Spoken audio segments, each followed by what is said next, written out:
Wait! Before we start, do you want a bundle of 30 printable Danish PDF cheat sheets? Teaching you words and phrases for conversations for free? Then click the link in the description and sign up for a free lifetime account to get access.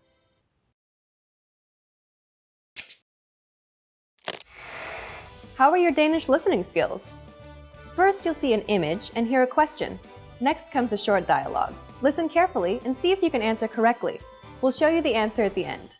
Are you ready? En dreng læser op fra hans dagbog. Hvad var det første, drengen gjorde i dag? Vejret var supert i dag. I eftermiddags tog jeg ud og svømmede i poolen, og om aftenen tog jeg i biografen. Jeg studerede også hele formiddagen. I dag var ikke dårlig. Hvad var det første, drengen gjorde i dag?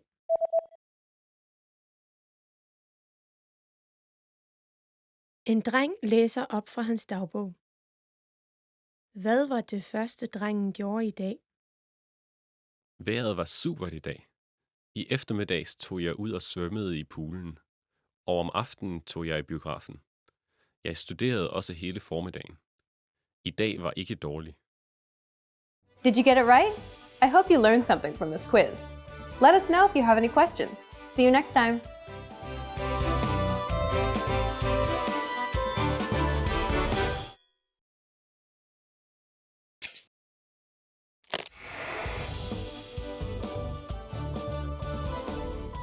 Hej alle sammen, jeg hedder Louise. Det kommer måske som en overraskelse, men Valentinsdag er en tradition, som Danmark først har taget til sig i løbet af det seneste årti. Så for mange er den 14. februar stadigvæk bare endnu en dag i kalenderen, men der er der stadigvæk en del, som blusser ekstra op for romantikken denne dag. I denne lektion kommer du til at lære, hvordan danskere fejrer Valentinsdag. Ved du, hvad Valentinsdag også er kendt som på dansk? Vi viser dig svaret i slutningen af denne video. Som i andre lande, hvor man fejrer Valentinsdag, giver danskerne ofte kort, blomster eller chokolade til ægtefællen eller kæresten, eller bare en, man holder af. Det kan også være, at man tager på udflugter i biografen, spiser en romantisk middag sammen om aftenen på en fin restaurant, eller bare hygger derhjemme med en god film. Dagens begivenheder afhænger fuldstændig af, hvor meget man går op i at fejre Valentinsdag. Er man single, kan det være, at man fejrer eller bare tilbringer noget af dagen sammen med en eller flere venner, som også er singler. Eller også fejrer man overhovedet ikke Valentinsdag. Man kan da lige så godt udnytte anledningen til at spise ekstra god mad i godt selskab, eller lige købe ekstra is eller slik bare for at forkæle sig selv. Det siger de færreste nok nej til, i hvert fald singleveninder. En del kirker i Danmark er efter inspiration fra den engelske kirke begyndt at holde gudstjenester om kærlighed og venskab for at fejre dagen. Nogle holder endda særlige gudstjenester, hvor det kommende års brudepar bliver indbudt, hvilket man roligt kan sige er meget passende til dagens kærlighedstema.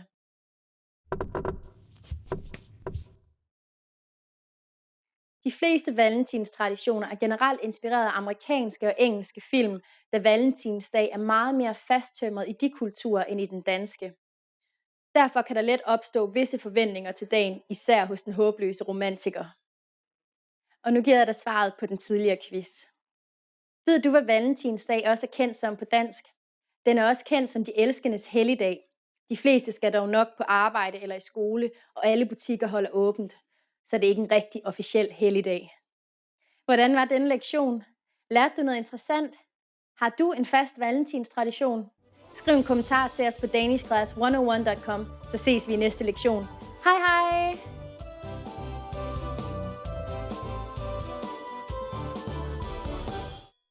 Did you download your free PDF cheat sheets yet? These conversation cheat sheets are an easy way to speak more, because you get cheat sheets for conversational topics like the weather, family, hobbies, and much more. And inside, you'll learn common questions and answers that you'd use in conversations, as well as tons of vocabulary. Don't miss out on this free gift. Click the link in the description to get access. You've just arrived at your destination, and you're attempting to exit the train station. Unfortunately, the exit you usually take is blocked by some ongoing renovations. A signboard is posted informing you of another route. How should you proceed?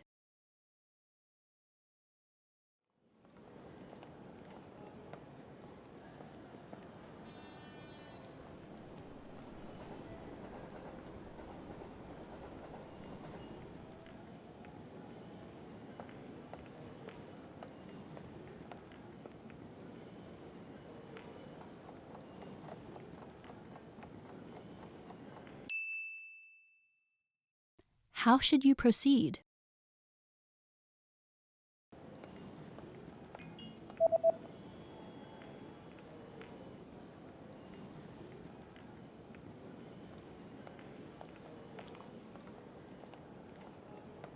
The sign tells you to go back in the opposite direction, take the escalators up to the second floor, and to turn right and take the east exit. Gå tilbage i den modsatte retning. Tag rulletrappen op til anden sal. Drej til højre og tag udgang øst.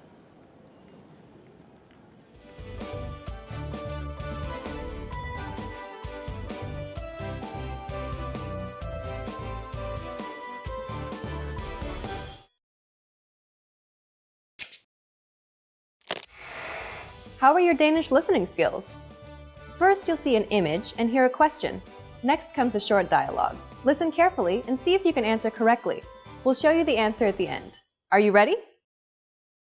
En mand taler med sin kone over telefonen. Hvad skal han købe?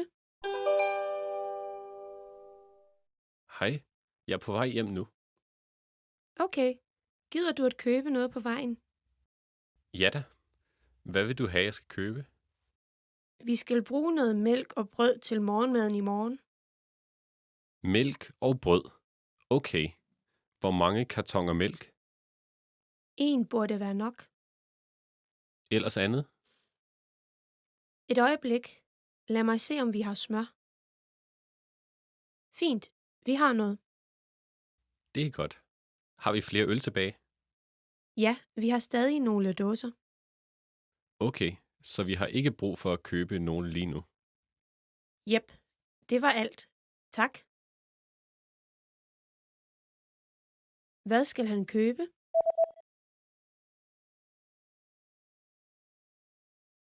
En mand taler med sin kone over telefonen. Hvad skal han købe? Hej, jeg er på vej hjem nu. Okay, gider du at købe noget på vejen? Ja da. Hvad vil du have, jeg skal købe? Vi skal bruge noget mælk og brød til morgenmaden i morgen. Mælk og brød. Okay. Hvor mange kartoner mælk? En burde være nok. Ellers andet? Et øjeblik. Lad mig se, om vi har smør. Fint, vi har noget. Det er godt. Har vi flere øl tilbage? Ja, vi har stadig nogle dåser. Okay, så vi har ikke brug for at købe nogen lige nu. Jep, det var alt. Tak. Did you get it right? I hope you learned something from this quiz. Let us know if you have any questions. See you next time.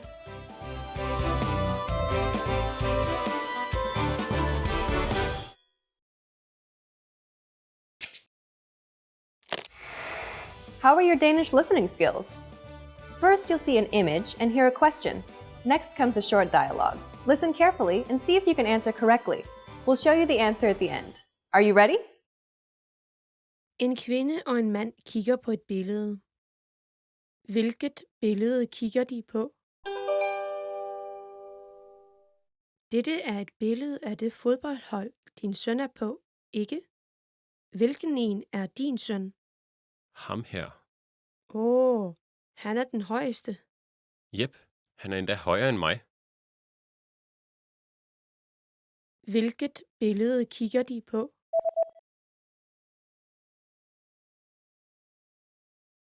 En kvinde og en mand kigger på et billede. Hvilket billede kigger de på? Dette er et billede af det fodboldhold, din søn er på, ikke? Hvilken en er din søn? Ham her. Han er den højeste. Jep, han er endda højere end mig. Did you get it right? I hope you learned something from this quiz. Let us know if you have any questions. See you next time.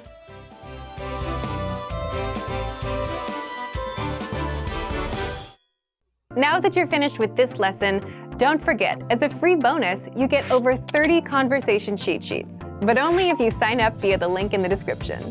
You'll learn how to have flowing conversations and how to answer the most common questions.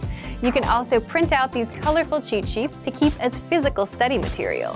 So don't miss out on this free gift. Click the link in the description and sign up for a free lifetime account to get your PDF cheat sheets. Trying to learn Danish? You need a DanishClass101.com free lifetime account. It's one of the most powerful language learning tools you can command, and signing up takes less than 7 seconds. So what exactly do you get that makes it so special? First, new lessons are published every week, and you get them for free.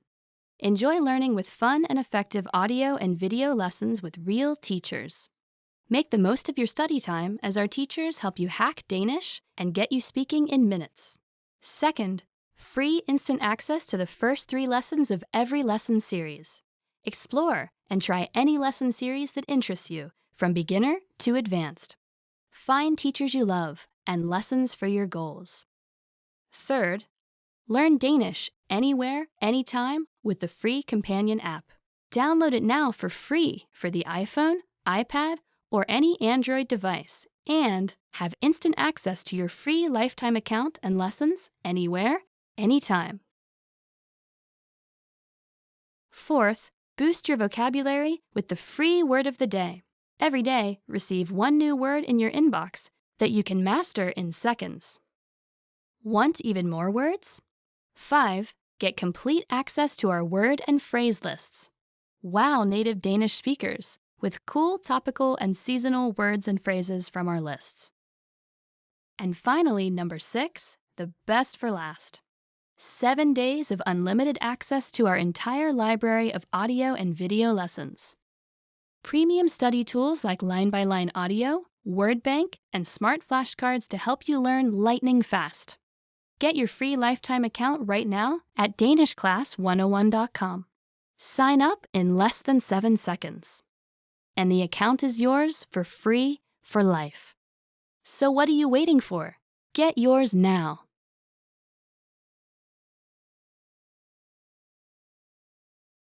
Hi everyone!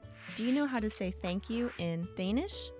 In this lesson, you'll learn 3 different ways to say it. Let's start with the easiest one. Tak.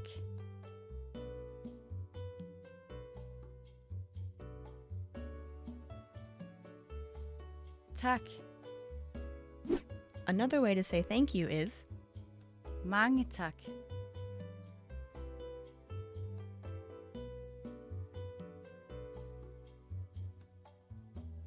Mange tak.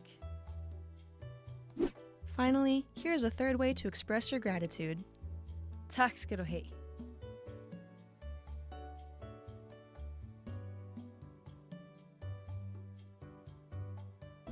Tak skal du have.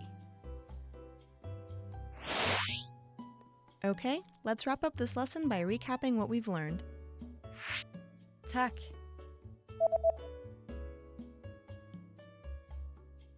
Tak. Mange tak.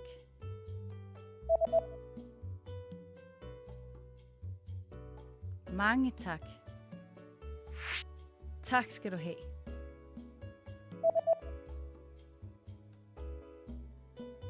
Tak skal du have. Well done! You just learned 3 different ways to say thank you in Danish. And if you really want to become fluent and speak Danish from the very first lesson, go to DanishClass101.com. See you next time!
How are your Danish listening skills? First, you'll see an image and hear a question. Next comes a short dialogue. Listen carefully and see if you can answer correctly. We'll show you the answer at the end. Are you ready? En mand ringer til lægens kontor. Hvad tid skal han være ved lægens kontor senest? Goddag. Hvad kan jeg gøre for dig? Hvad tid lukker I i dag? Vi lukker kl. 18. Vær så venlig at komme inden 17:30. Okay, tak skal du have. Hvad tid skal han være ved lægens kontor senest?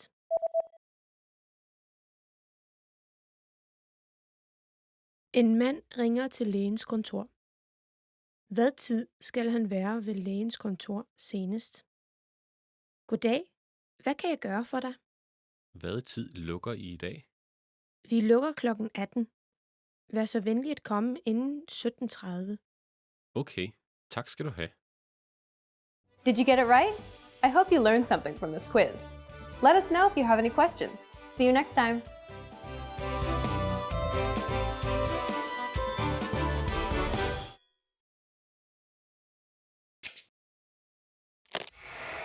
Hi everyone, I'm Alicia. How are your Danish listening skills? In this video, you'll have a chance to test them out with a quiz. First, you'll see an image and hear a question. Next comes a short dialogue. Listen carefully and see if you can answer correctly. We'll show you the answer at the end. Are you ready? En kvinde spørger en butiksassistent om noget i en bogbutik. Hvilken bog vil kvinden kigge nærmere på?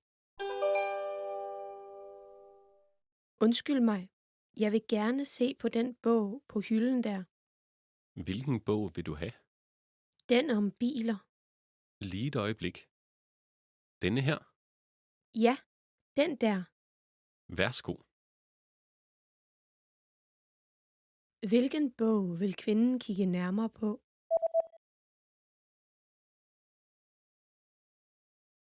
En kvinde spørger en butiksassistent om noget i en bogbutik. Hvilken bog vil kvinden kigge nærmere på? Undskyld mig. Jeg vil gerne se på den bog på hylden der. Hvilken bog vil du have? Den om biler. Lige et øjeblik. Denne her. Ja, den der. Værsgo. Did you get it right? I hope you learned something from this quiz. Let us know if you have any questions. See you next time.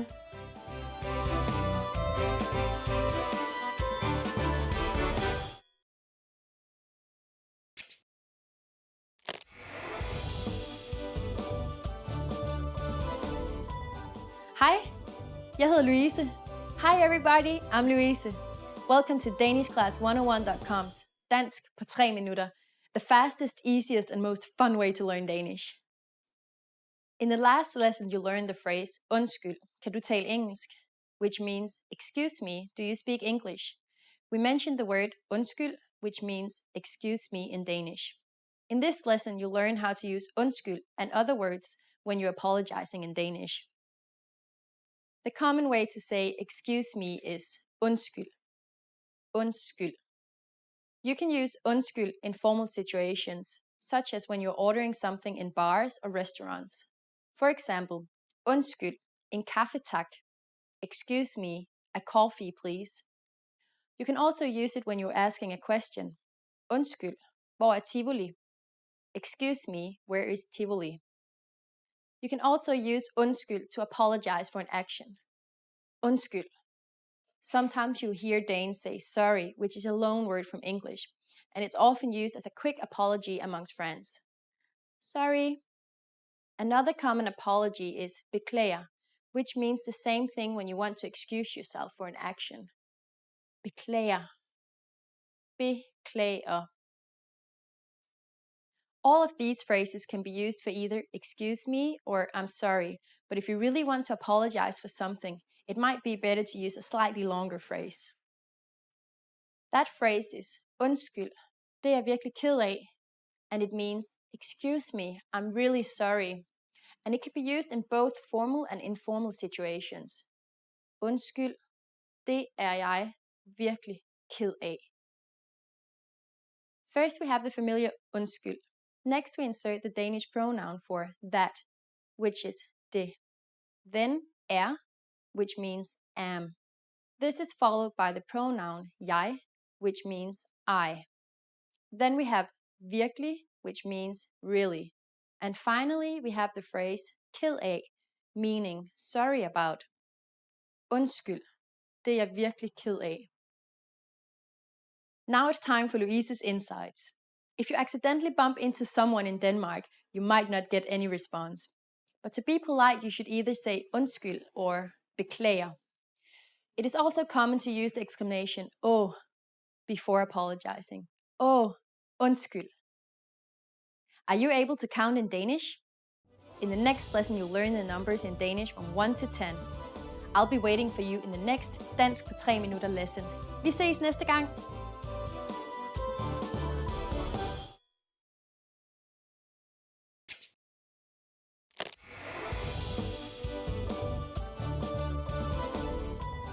Hi, jeg hedder Louise.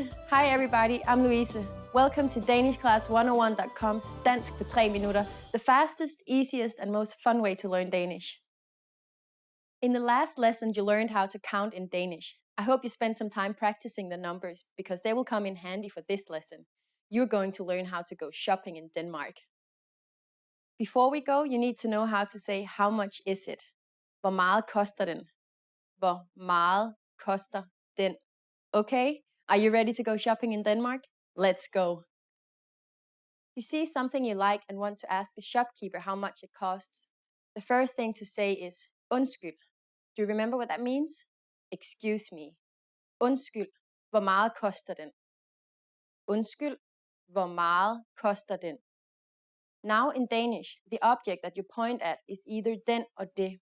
There are no rules for when to use den or det, so you'll have to learn them by heart. But don't worry, Danes will understand you even if you use the wrong one, so just go ahead and try. Undskyld, hvor meget koster den? Undskyld, hvor meget koster det? There's one more pronoun you can use when pointing at a bundle of things you want. The pronoun de. Undskyld, hvor meget koster de? At this point, the shop clerk can answer by saying, den koster, det koster, or de koster. For example, den koster 55 kroner, det koster 55 kroner, or de koster 55 kroner. What number is 55? Yeah, it's 55.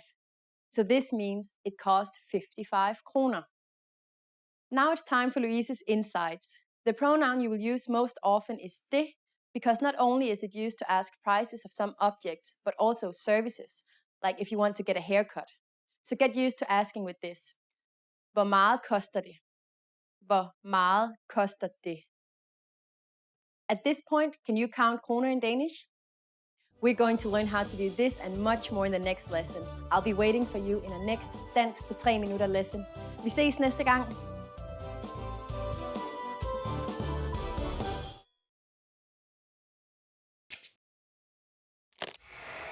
Hi everyone, I'm Alicia. How are your Danish listening skills? In this video, you'll have a chance to test them out with a quiz. First, you'll see an image and hear a question. Next comes a short dialogue. Listen carefully and see if you can answer correctly. We'll show you the answer at the end. Are you ready? En kvinde spørger en butiksassistent om noget i en bogbutik. Hvilken bog vil kvinden kigge nærmere på? Undskyld mig, jeg vil gerne se på den bog på hylden der. Hvilken bog vil du have? Den om biler. Lige et øjeblik. Denne her. Ja, den der. Værsgo. Hvilken bog vil kvinden kigge nærmere på?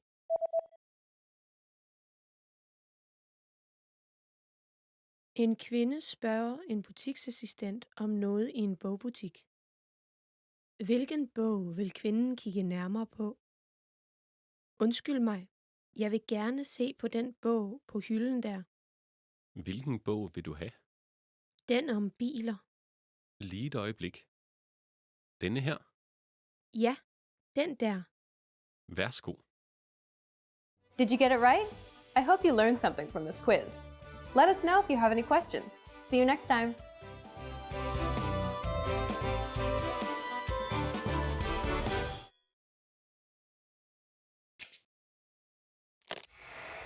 How are your Danish listening skills? First, you'll see an image and hear a question. Next comes a short dialogue. Listen carefully and see if you can answer correctly. We'll show you the answer at the end. Are you ready? En mand og en kvinde kigger på menuen i en restaurant. Hvad bestiller manden? Hvad bestiller du? Pizzaen ser god ud. Jeg tror, jeg tager den. Jeg fik pizza i går, så... Okay så. Hvad med burgeren? Det lyder lækkert. Den tager jeg. Hvad bestiller manden?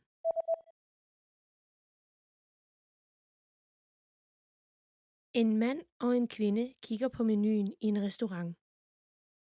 Hvad bestiller manden? Hvad bestiller du? Pizzaen ser god ud. Jeg tror, jeg tager den. Jeg fik pizza i går, så... Okay så. Hvad med burgeren? Det lyder lækkert. Den tager jeg. Did you get it right? I hope you learned something from this quiz. Let us know if you have any questions. See you next time.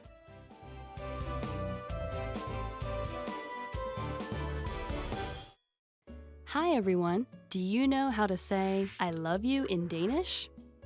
In this lesson, you'll learn 3 different ways to say it. Let's start with how to express your feelings to your loved one.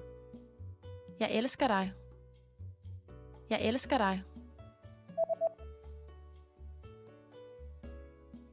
Jeg elsker dig. Or if you want to explain those butterflies in your stomach, you can say, Jeg har et crush på dig. Jeg har et crush på dig.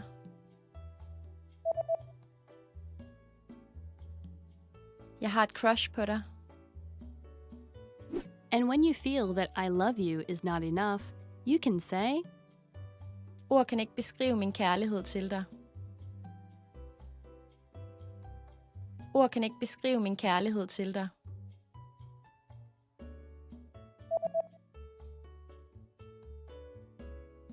Ord kan ikke beskrive min kærlighed til dig. You just learned 3 different ways to say, I love you in Danish. And if you're interested in learning more, don't forget to download your free Romance and Love cheat sheet, which includes romantic words, compliments, and pickup lines. Check out the description below and go to danishclass101.com now. See you next time!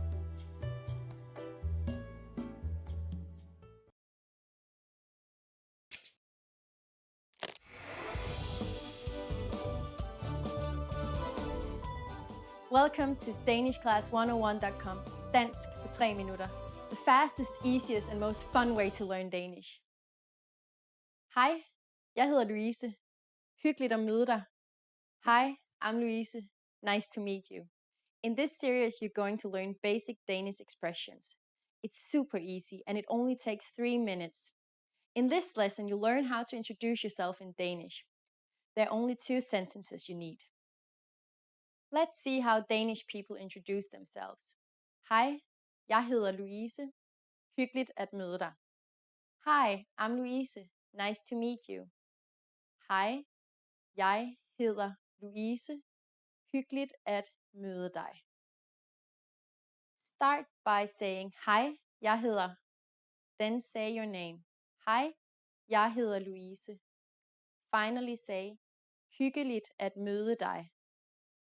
Hej, jeg hedder Louise. Hyggeligt at møde dig.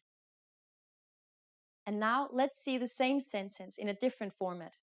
Goddag, jeg hedder Louise. Rart at møde dig. Hello, my name is Louise. Nice to meet you. Goddag, jeg hedder Louise. Rart at møde dig. So what has changed from the previous introduction? Let's take a closer look at these together.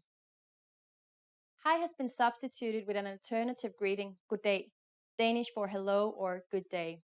In a formal setting, you would say your full name, but it is better just to use your first name when you're being introduced to new friends. The hyggeligt at møde dig has been changed to rart.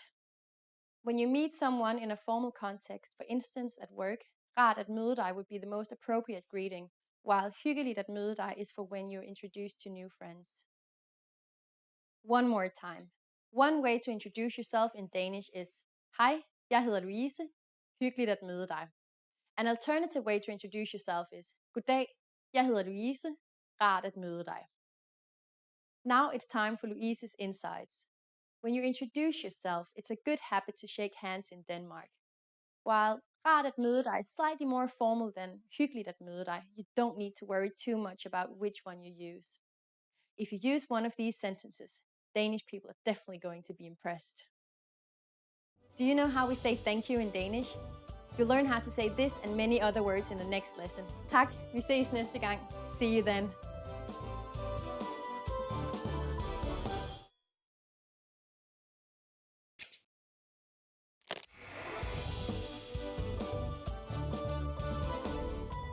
Hej, jeg hedder Louise. Hi everybody, I'm Louise. Welcome to DanishClass101.com's Dansk på 3 minutter, the fastest, easiest and most fun way to learn Danish.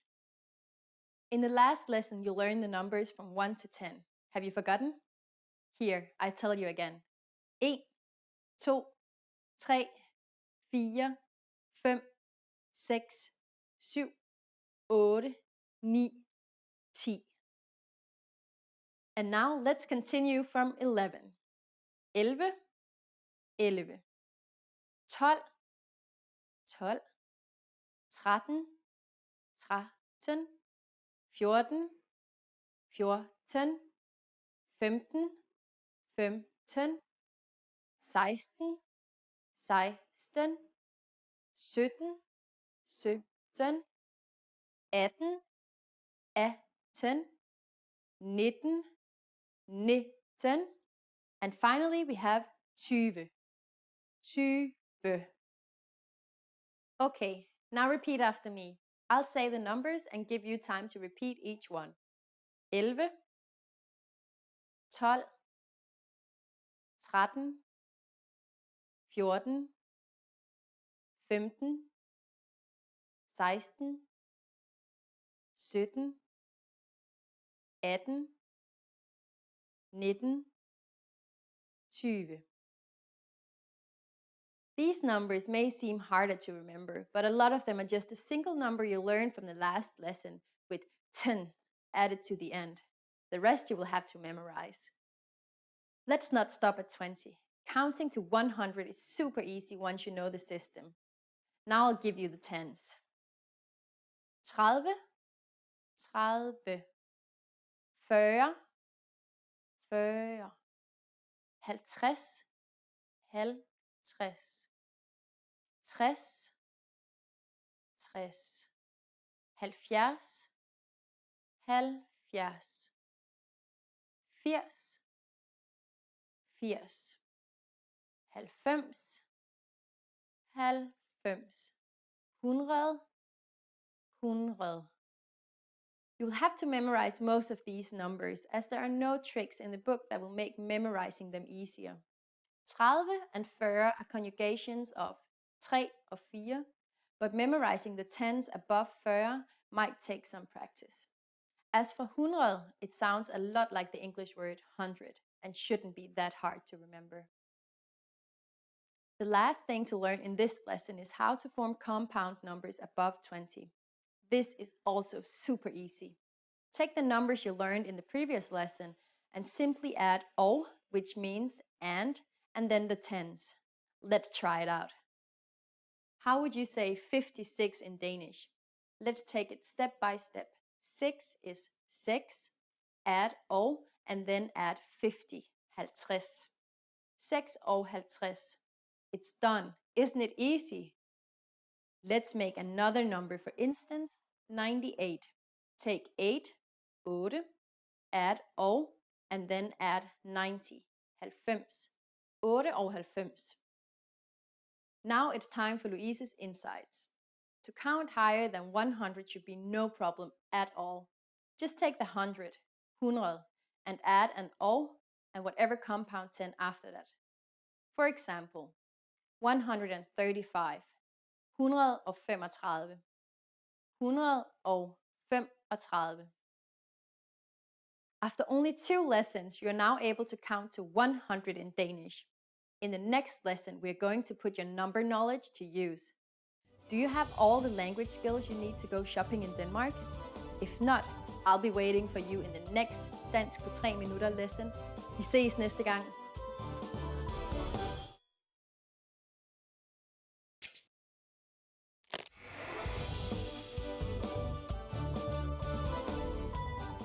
Hej, jeg hedder Louise. Hi everybody, I'm Louise.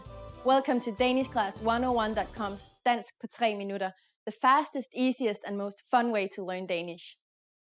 In the last lesson, you learned how to be grateful to people by saying tak. In this lesson, you learn some of the most common greetings used in Denmark. Er I klar? Are you ready? Så lad os begynde. So let's start. The most used informal greeting is hej. Hej. Hi means hi. You can use it when you meet people and it can be used with anyone. But it isn't the only way to greet someone. We also have good day. Good day. It is a more time-specific greeting and is equivalent to hello.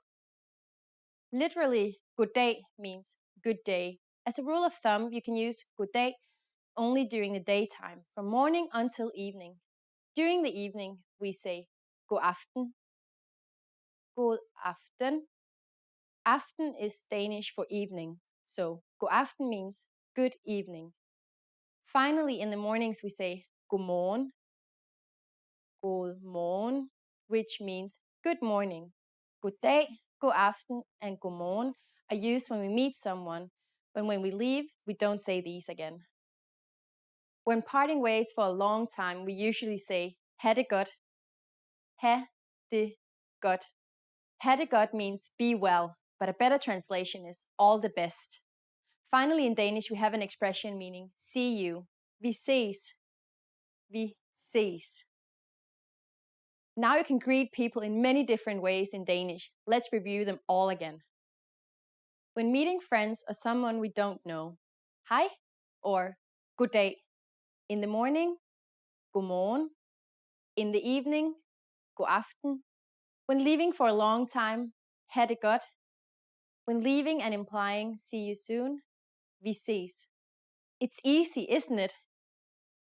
Now it's time for Louise's insights. In formal situations, Danish people commonly greet each other by shaking hands. On the other hand, if we meet someone we're very friendly with, no matter their gender, it's common to give hugs. Don't be afraid to try it out with your Danish friends. During the next lesson, we learn the meaning of the phrase, taler du engelsk? Do you already know it? I'll tell you all about it in the next Dansk på 3 minutter lesson. På gensyn!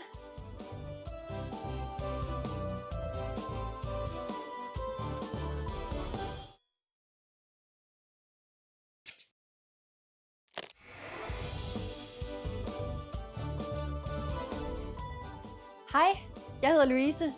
Hi everybody, I'm Louise. Welcome to DanishClass101.com's Dansk på 3 minutter, the fastest, easiest and most fun way to learn Danish. In the last lesson, you learned how to introduce yourself in Danish. In this lesson, you learn how to use good manners as you thank people. Er I klar? Are you ready? Lad os begynde. So let's start. There's several ways to thank someone, so let's start with the easiest. It is just one word. Tak. Tak.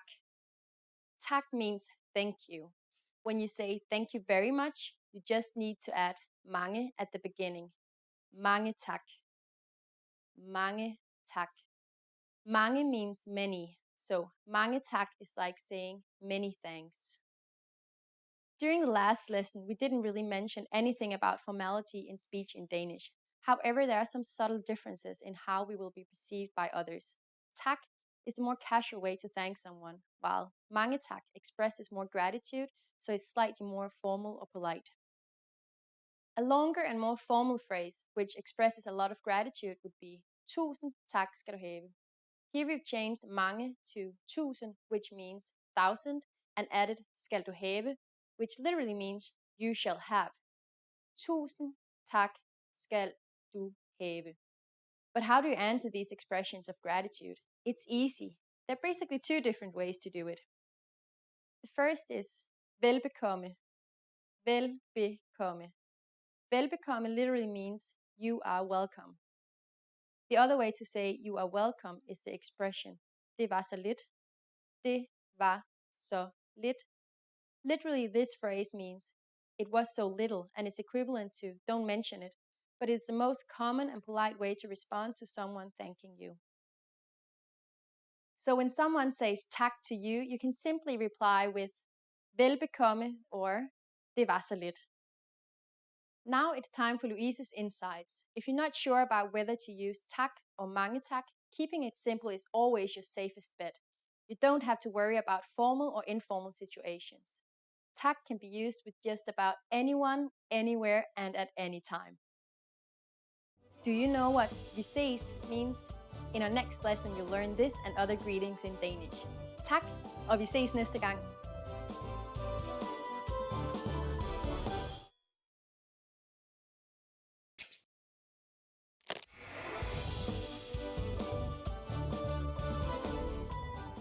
Hi, jeg hedder Louise.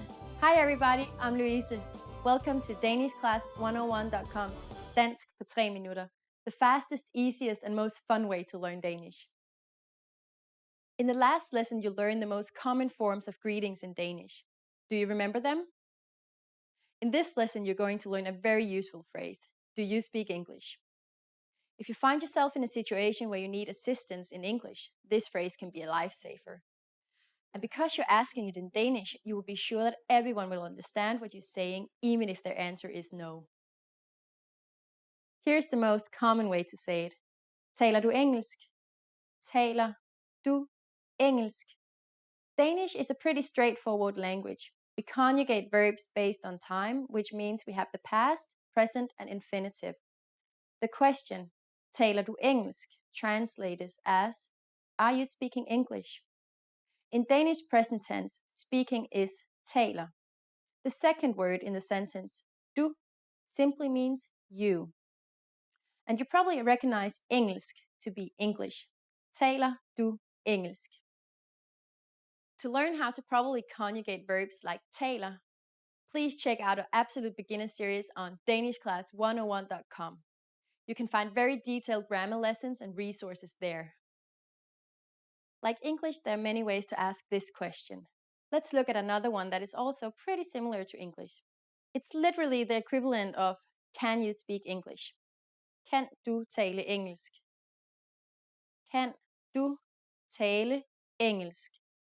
Adding undskyld, excuse me, to the sentence would make it undskyld, kan du tale engelsk? Undskyld, kan du tale engelsk? The responses you will receive could be one of these three. Ja, meaning yes. Ja. Lidt, meaning a little. Lidt. And nej, jeg kan ikke tale engelsk, meaning no, I don't speak English. Nej, jeg kan ikke tale engelsk. Since this last one is a negative statement, we need to say ikke before the verb tale. Notice also that the verb tale is slightly different than taler. Remember, the verb changes depending on the time it's in. We're now talking about the infinitive since it's coupled with kan, which means can. Now it's time for Louise's insights. For those of you who don't just speak English, you can obviously use this question with any language you need. Danish people study other European languages at school, so maybe you will get lucky. Just substitute engelsk with italiensk for Italian, fransk for French, spansk for Spanish, tysk for German. In this lesson, we mentioned the expression undskyld, but did you know that this could also be used as an apology? In the next lesson, you will learn this and other ways to apologize in Danish. I'll see you in the next Dansk på 3 minutter lesson. På gensyn! Now that you're finished with this lesson, don't forget, as a free bonus, you get over 30 conversation cheat sheets, but only if you sign up via the link in the description. You'll learn how to have flowing conversations, and how to answer the most common questions. You can also print out these colorful cheat sheets to keep as physical study material. So don't miss out on this free gift. Click the link in the description and sign up for a free lifetime account to get your PDF cheat sheets.